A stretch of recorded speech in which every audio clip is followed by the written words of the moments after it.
አሁን የተሰማ ሰበር መረጃ ሹፌሮonni raayidii hundumtuu hiriira bahan mormii isaanis dhageessisaniiru. Magaalaa Finfinnee naannoo Laaftoo jedhamutti namoonni lakkoofsi isaanii 3 ta'an waliin ta'uudhaan dargaggeessa tokkicha kana ajjeesan. የኔ ልጅ አይደገምም የልጅ አይገኝም አርሷል አንዴ ግን እንደሱ ስራ ፈልገው የሚወጡ በጣም ትናንሽ ወጣቶች አሉ ስራ ፈልገው የሚወጡ ማለት ነው እነሱስ ነገ ምንድነው ዋስትናው የኔ ልጅ ስለሞት አይደለም ነገ ስለሚሞተው ልጅ ማንንም የምንጠይቀው ማንንም ማናገር የምንችለው ጎረቤት የሚመሰክርለት ዜና የተሰሩ የሚመሰክርለት ዜና አጥልጅ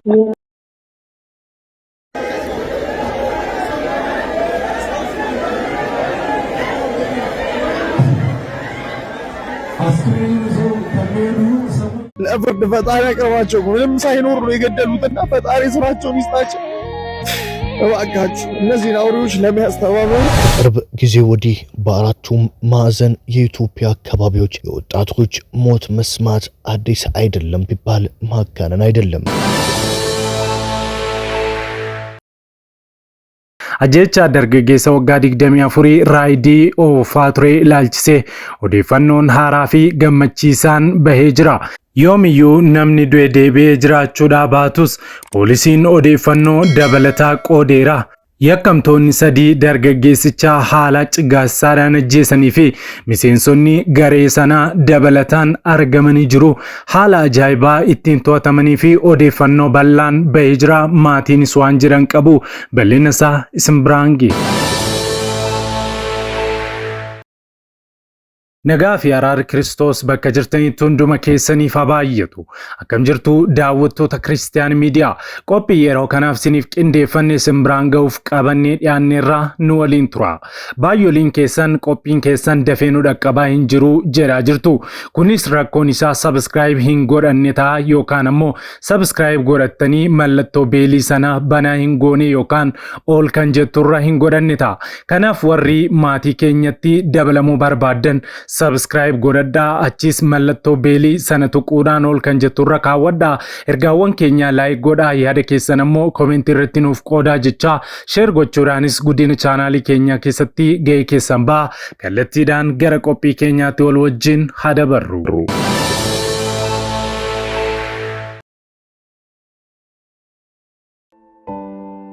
Video kana like gochuudhaan jalqabaa. Konkolaachiftoonni raayidii hedduun hiriira ba'anii mormii isaanii dhageessaniiru. Yakkamtoonni ajjeechaa raawwatanii fi miseensonni garichaa walumatti namoonni 6 to'atamuu poolisiin magaalaa Finfinnee beeksiseera. Konkolaataan fudhatamtees deebitee argamtee jirti. Magaalaa Finfinneetti ittaanaa koomishineeraa kan ta'an Maarqoos akka ibsanitti dargaggeessi Soofaaniyaas jedhamu raayidii itti oofaa jiru guyyoota muraasaan dura ajjeefame kun uffatuma uffataa ture shurraabii uffatee tureen hudhamee akka ajjeefame ibsaniiru.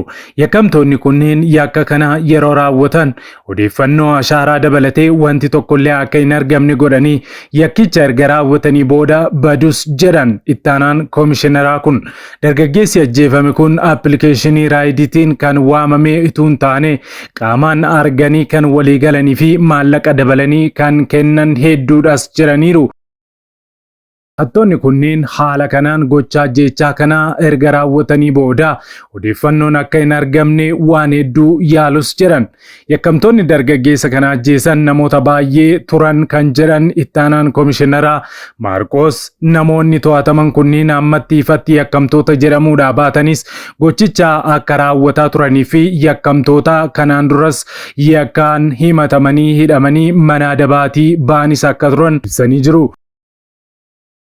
Yakkamtoonni kunneen yakkicha raawwatanii sa'aatii 48 keessatti kan to'ataman ta'uu poolisiin magaalaa Finfinnee beeksiseera.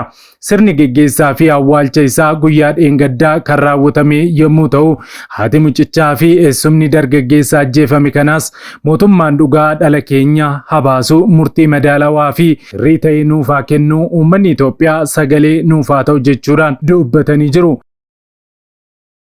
Eessumni mucichaa akka jedhe hojii dhugaa mucaa keenyaa baasuuf gatii guddaa kan baasanii fi kan dadhaban poolisoonni magaalaa keenya galatoomaa isiniin jennaa jedhaniiru. Nuti mucaa keenyaa dhabneerraa jarreen qabaman kunniin murtii dhugaa fi barsiisaa ta'ee argachuu qabu jechuudhaanis dubbataniiru. Itti dabaluudhaanis namoota biroof of eeggannoo ta'a namoonni biroon irraa barachuu fi of eeggannoo gochuu qabus jedhanii jiru. Eessumni mucichaa dargaggeessi Soofaaniyaas Asraat jedhamu kun guyyaa dheengaddaa kibxata halkan walakkaa sa'a 8tti magaalaa Finfinnee kutaa magaalaa Aqaaqii Qaallitti aanaa shanaffaa iddoo makiinaa maasalxanyaa yookaan mana amantaa Ortodoksii Aabboo jedhamutti ajjeefamee argame. የኔ ልጅ አይደገምም የልጅ አይገኝም አልፏል አንዴ ግን እንደሱ ስራ ፈልገው የሚወጡ በጣም ትናንሽ ወጣቶች አሉ ስራ ፈልገው የሚወጡ ማለት ነው እነሱስ ነገ ምንድነው ዋስትና የኔ ልጅ ስለሞተ አይደለም ነገ ስለሚሞተው ልጅ ማንን ነው የምንጠይቀው ማንን ነው ማናገር የምንችለው ጎረቤት የሚመሰክርለት ዜና የተሰሩት የሚመሰክርለት ዜና አጥልጅ ነው ልጅ ነበረ የቶበት ነው አለልሽ እናቴ ነበር ነው ከባድ ነው እንዲህ ነገር ልጅ ልድረው ሽራ ላረገው የተዘጋጀው ነበረ ሊያገባ ነበር ነው እጮኛለች ጋንዳን ያለችው ሊሄድ ፕሮሰስ የጀመረ ልጅ ነው ምን ቢላውራሽ ምን ከምን ጀምሬ ልጠርስልሽ በድራው ነበር ባለቤት ነገር ተባለ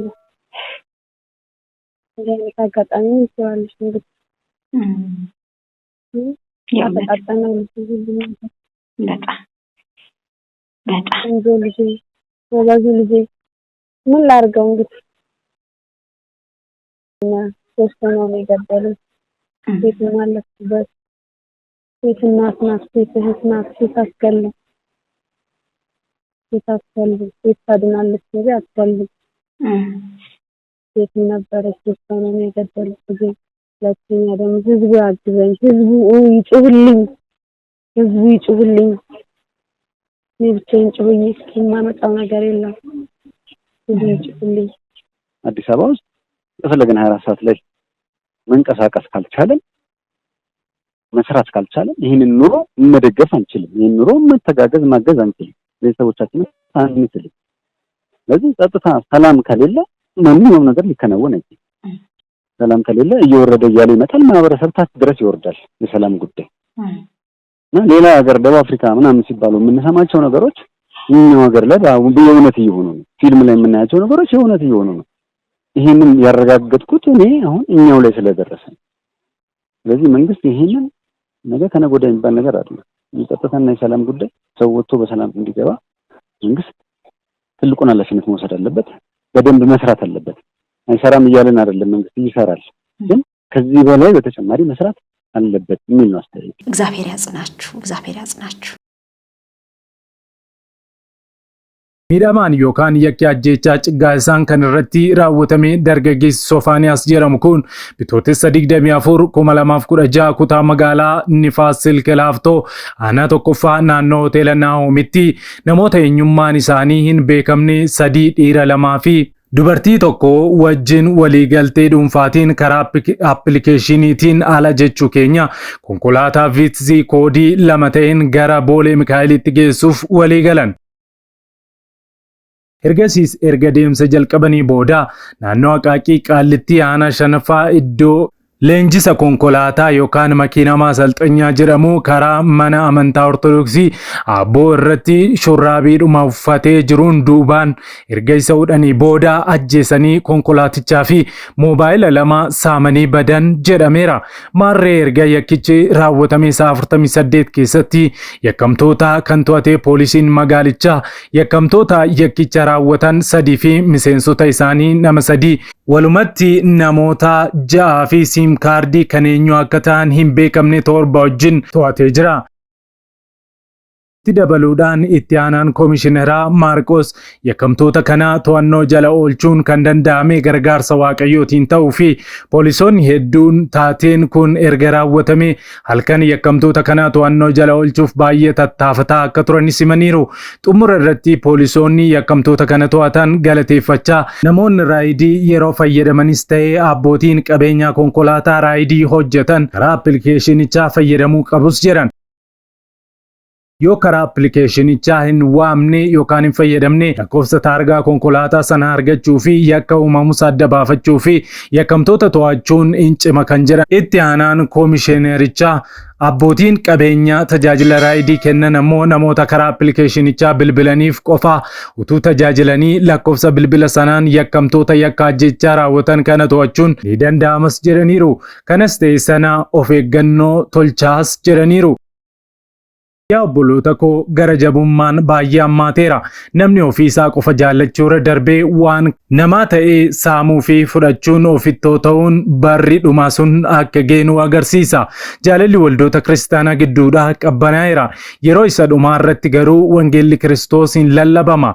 Biyyoonni wangeela xireeffataa dhorkaa dararaa turan martuu har'a mirga kennanii wangeelli karaa garaa garaa addunyaa irratti lallabamaa jira. Kun kan agarsiisu yeroon dhumaa sun akka ga'eera.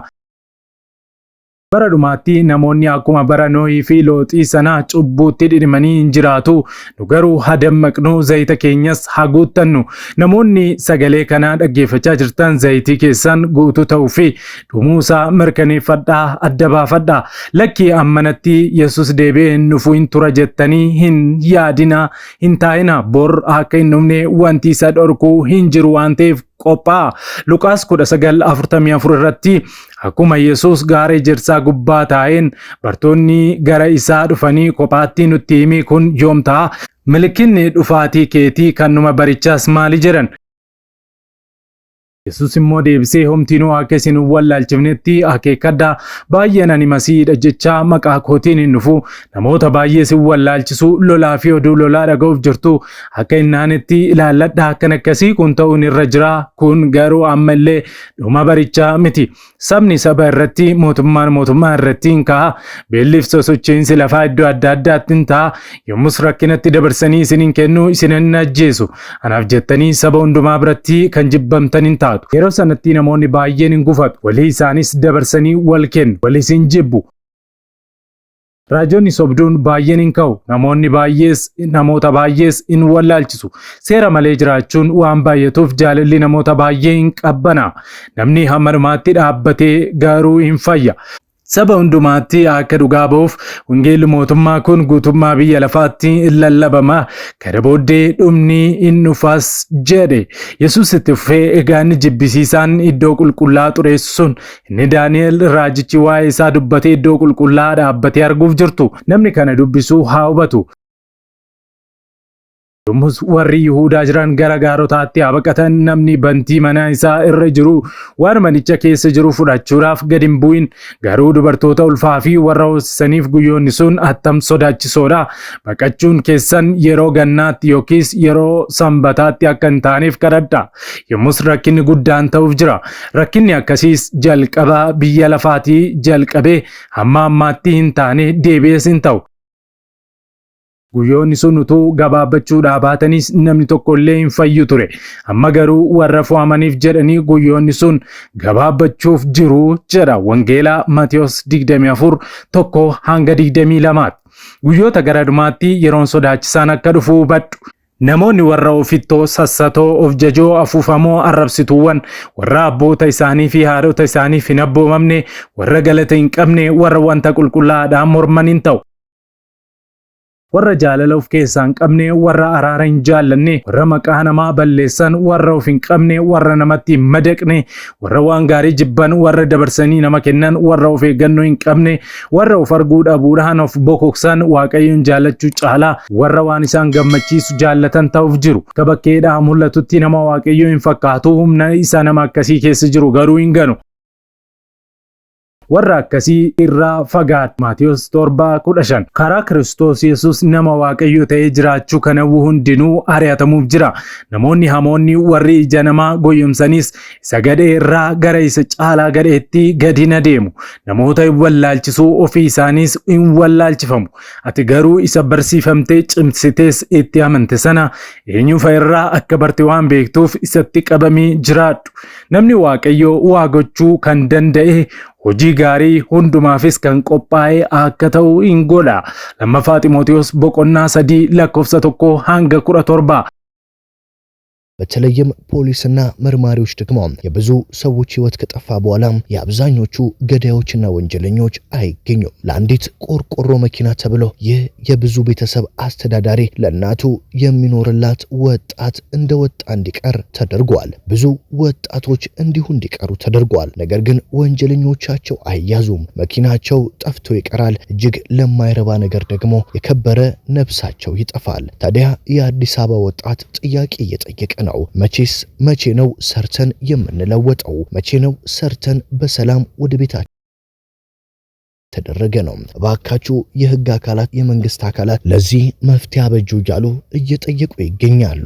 ሶፎንያስ አስራት ገና የ24 ዓመት ወጣት ሮጦ ያልጠገበ ገና ብዙ ህይወት የሚቀረው ህይወትን ሀብሎ መኖር ያልጀመረ ወጣት ነው። 24 ዓመት ማለት እጅግ በጣም ትንሽና ከፊቱ ብዙ ተስፋ የሚጠብቀው ጊዜ ሲሆን ለምን እንዲሆነ ሲሉ ወዳጅ ዘመዶቹ ጓደኞቹም ሀዘናቸውን ይገልጻሉ።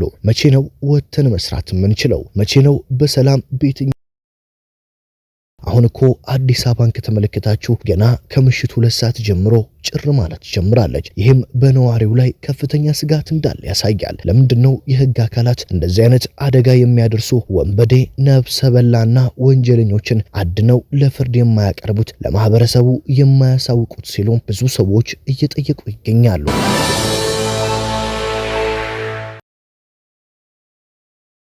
Waggoota dheeraadhaaf kiristaanonni miidiyaaleetiin sagalee isaanii ibsatan dhabuun rakkataa turaniiru.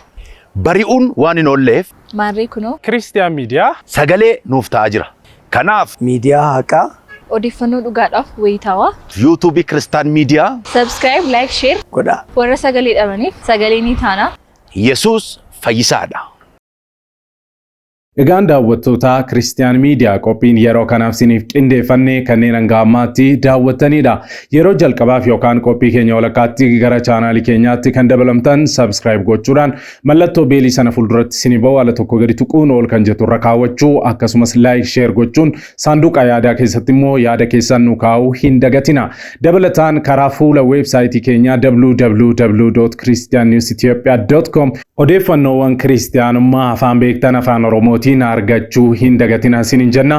Liinkii isaa koomentii jalqabaarra isinii keenya. Sa'aatii muraasaa booddee odeeffannoo haaraaf gara biraatiin hamma deebinee ol arginutti turtii gaarii isiniif haa ta'u. Nagaan tura.